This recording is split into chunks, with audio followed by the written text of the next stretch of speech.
Boa noite, cafeinados. Beijinho no coração de vocês. Vamos esperar a vinheta, né?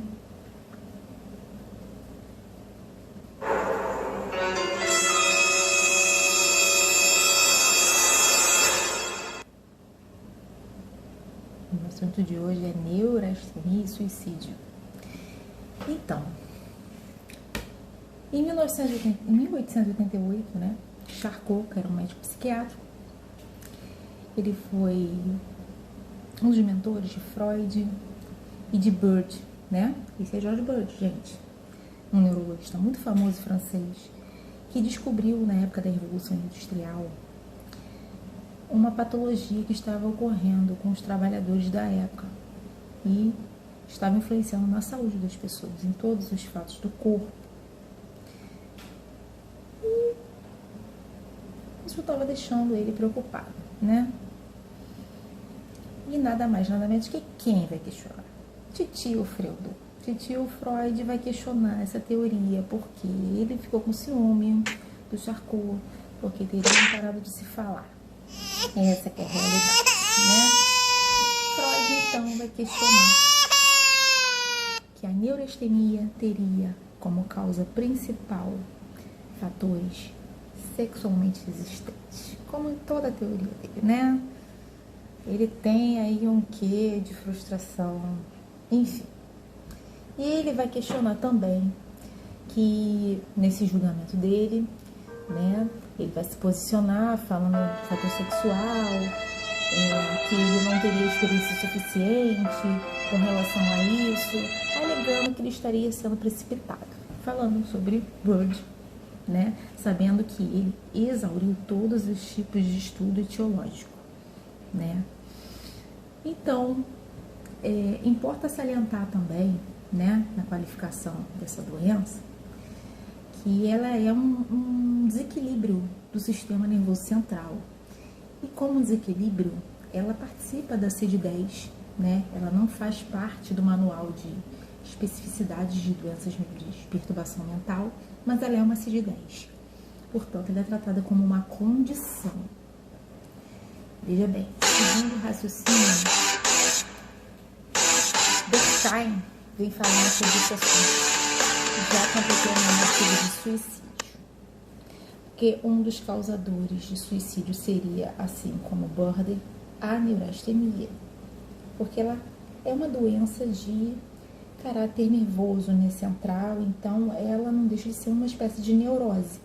E eles vão conflitar, tanto ele quanto Weber, nas suas questões, né, de cunho social, porque o suicídio em si ele não é tratado como doença, ele é um fato social, né? E como fato social, nós vamos explicar que por quê, o que tem a ver. A neurastenia, ela vai trazendo, ela é associada, foi associada muitas vezes com o transtorno bipolar, erroneamente, tá? Era mais prático para eles na época alegarem que era um transtorno bipolar. Mas hoje, ela afeta de 3 a 11% da população mundial.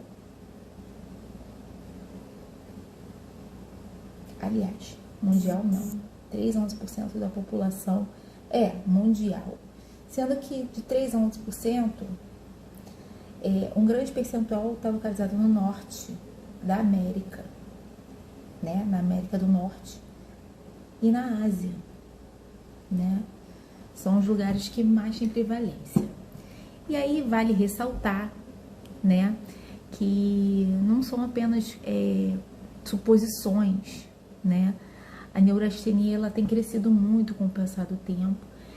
São problemas de cunho neurótico, de fundo de nervoso, que vai afetando as condições motoras, vai afetando as outras fisiologias do corpo, né? Na época da Revolução Industrial, foi-se percebido que os trabalhadores estavam em extremo estresse, bastante desgaste. E aí, vai se falar aqui sobre os fatores sociais e os grandes provocadores do suicídio com relação não só a neurastenia, mas como outras psicopatologias, né, do ramo, né? Por que o suicídio é um fato social? Porque ele existe independente de sociedade, independente da doença ou não, de condição nervosa da pessoa. Todo fato social ele tem que ser tratado como coisa e não como doença. Porque se o indivíduo ele não se encaixa naquele círculo, naquela comunidade dele, ele vai adoecer. Veja bem, existem 3 tipos de qualificação de suicídio. O anímico, né? Anômico. O suicídio egoísta e o altruísta. O anômico, ele é um suicídio que a sociedade falhou com ele. Então ele perde tudo, alguma coisa provoca que ele não consiga o tratamento adequado, alguma coisa provoca que ele não consiga nada adequado na vida dele. Ele se vê como um intruso na sociedade, né? O egoísta, geralmente ele vai de alguma síndrome, alguma neurose, alguma psicopatologia grave. A pessoa já vem com uma condição nervosa anterior, né? E ela vai perdendo o controle. É uma bipolaridade, é uma border, é uma neurastenia, é uma depressão, é uma ansiedade. Essas são as condições de doença. O suicídio altruísta seria equivalente a um bombeiro, aos kamikazes japoneses, por incrível que pareça, a uma bomba, a um pai que entra na frente de uma bala para salvar um filho. Isso é um suicídio altruísta. Mas não podemos deixar de falar de um exemplo muito grande na mídia, que foi... E com isso Darwin vai falar sobre a concepção de doença mental e os problemas que ela traz de relevância social, né? Ela é um problema de adaptação social, remetendo, portanto, ao suicídio. Nós não podemos esquecer da nossa atriz que representou a personagem Hannah Baker em The Reason Why, né?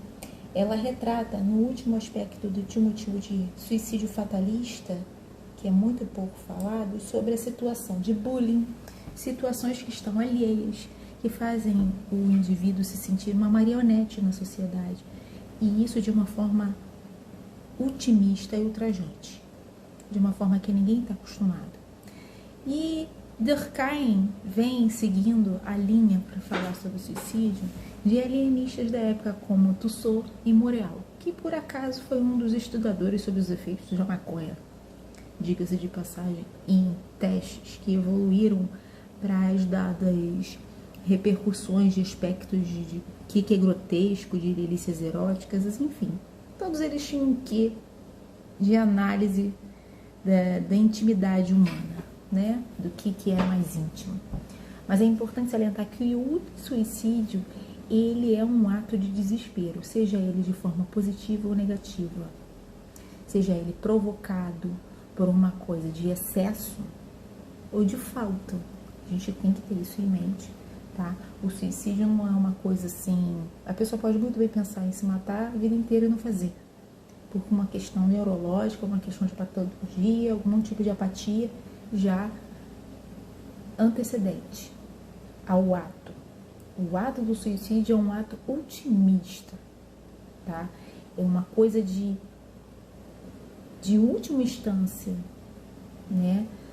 Ela não é uma coisa premeditada, né? O suicida não fala, vou me matar. Ele pode vir falando, vou me matar por causa da condição dele, mas ele precisa de algum botão de start para fazer ele tomar coragem de realmente fazer o ato do suicídio. E quem morre não volta, né? É a pessoa desistir da condição de estar vivo, né? Eu não preciso mais, minha existência não é mais necessária aqui. Ele não se adapta ao meio dele. É isso que provoca o suicídio. E a gente não pode deixar de salientar as supostas mortes acidentais ou por características medicamentosas muito suspeitas, né? Que foram os casos de Frida Kahlo e Michael Jackson, né? Eles tinham condições extremamente neurastênicas, né? De eterno sofrimento. Há que se salientar que os neurastênicos, eles têm histórico de trauma infantil, de algum transtorno, alguma coisa que causou muito sofrimento na infância ou em alguma etapa da vida deles. A Frida Kahlo, por exemplo, ela sofreu um acidente, perdeu uma perna, sofreu outro acidente, perdeu um bebê, foi traída. Ela retratava toda a mutilação e sofrimento nos quadros. Às vezes a pessoa neurastênica, ela se dá uma de forte, mas não é nada daquilo, né? Fica subentendido. Enquanto o Michael Jackson queria viver a vida de uma eterna infância, né? Síndrome de Peter Pan que ele tinha, uma infância que nada prometeu, ou que foi tirada, né? Foram os dois personagens assim de vida roubada pelo meio em que viviam e que tentavam viver com aquilo de cada um na sua essência, na sua peculiaridade, né? A depressão, ela é uma condição psicopatológica, tá? Psique de psicológica é patológica, que ela provoca uma patologia no seu corpo, seja a sensação de angústia, que ela é atribuída aos gestos de você botar a mão no peito. Todo diagnóstico de angústia, a pessoa bota a mão no peito. Assim todos os psiquiatras e neurologistas falam. Primeira atribuição de angústia, de doença de angústia, né, que é a neurastenia, doença nervosa, a pessoa bota a mão no peito, não aguento mais, e é assim, né? E com isso Lacan, ele vai dar o conceito, né, de afeto, né? A angústia é o único afeto que não engana. As pessoas, elas vão cair na realidade do que elas vivem. E com isso elas podem aceitar ou não e desistir de viver. É importante salientar que a gente precisa de buscar ajuda. É importante não deixar de dar ajuda, não deixar de ouvir o outro. Mas empatia é fundamental, independente da família ser unida ou separada. Essas pessoas precisam de socorro imediato. Ouçam mais as pessoas que falam da doença, que precisam ser escutadas. It's sad but it's true, I'm way too good at goodbye.